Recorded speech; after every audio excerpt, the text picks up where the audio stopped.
Nafisa, great to have you with us. Tell us what's happening in Srebrenica today.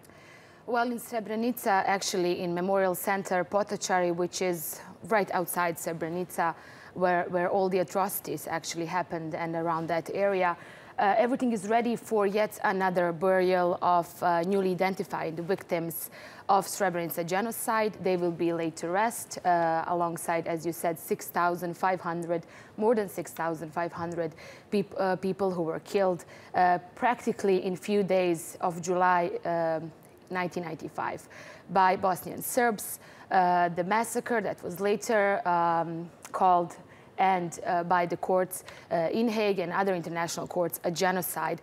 So in Srebrenica, practically mostly in most of the Bosnia, at least in those parts where Bosnians and Croats are living, today is a mourning day. Today is a day when people from around the world, from around Europe, and also from different parts of Bosnia and Balkans are coming to pay their respect to those people killed 22 years ago. Nafisa, hundreds of bodies are still missing. More than 20 years later, they haven't been found. Why? Well, because after they were killed, Bosnian Muslim men and little boys, children. Today's youngest victim is only 15 years old.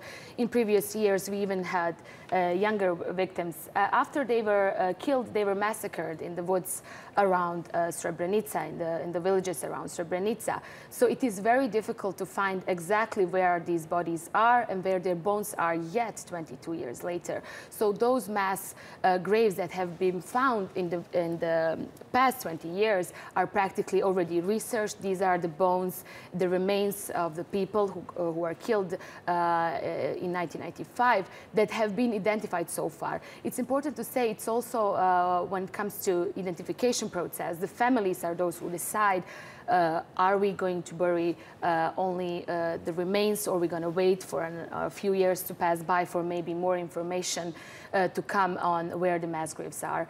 So around 800 people is also identified, but their families decided to wait. So some of these remains are found in secondary mass graves. Some of the victims' remains are found in 4 different mass graves, which are 20, 30 kilometers far away. So this is where this story gets so complicated, and that's why 22 years ago, this is not just anniversary, this actually continues, and year by year it will continue until even if ever people, especially families of the victims, get to know where the mass graves are. The tragedy of this story is that many of those who know where the mass graves are still living in Bosnia, especially in Republika Srpska, and they have these informations.